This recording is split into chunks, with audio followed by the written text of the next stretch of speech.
Today we're going to talk about facing life's obstacles.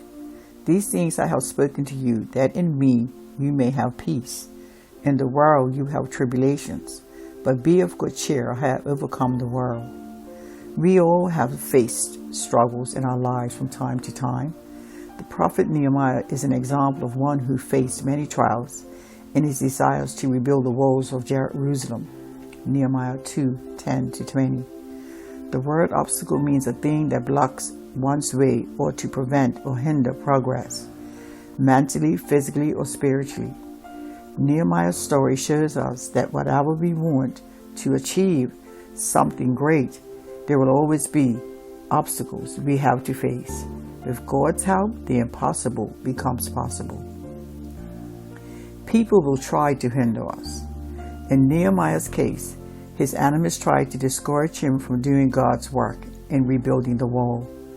Nehemiah 2 shows that many attempts made to stop the process in building the wall. He did not attempt to do everything alone. He had a plan, asked the people to work in groups, and organize them in such a way to complete the wall faster and to protect the city. Nehemiah 3:1-4. Nehemiah shows us how much more we can get done when facing life's obstacles, one step at a time. Nehemiah and faith in God and focus on the task ahead, demonstrating the qualities of a good leader. What are some of the ways people try to prevent us from reaching our goal? Have you ever doubted that you could make it through an obstacle or challenge in your life? How can or could you change the outcome in a way where God is glorified? Have you ever given up on something or someone because of an obstacle in your life? How does it feel now? There are some of the many questions we should ask ourselves when facing obstacles.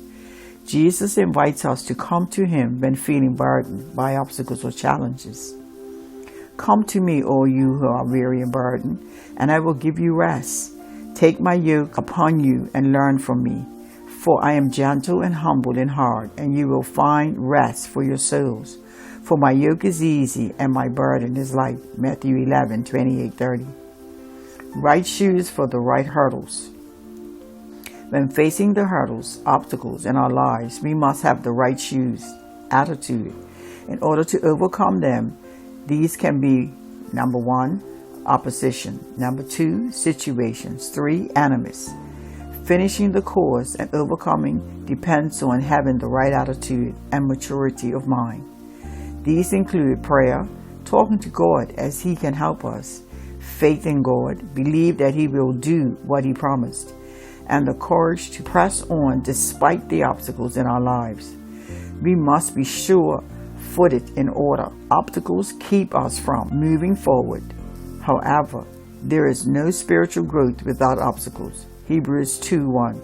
Therefore, we also, since we are surrounded by so great a cloud of witnesses, let us lay aside every weight and the sin which so easily ensnares us, and let us run with endurance the race that is set before us. Sometimes obstacles are in our way because of sinful or carnal choices that we are making. In an event, we must trust in God for our strength, wisdom, and in order to get through obstacles. James 12:2.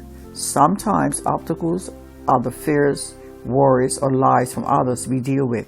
Jeremiah 32:27. Obstacles remind us of our weaknesses and remind us that God is in control. The Lord is never caught off guard by our problems or situations.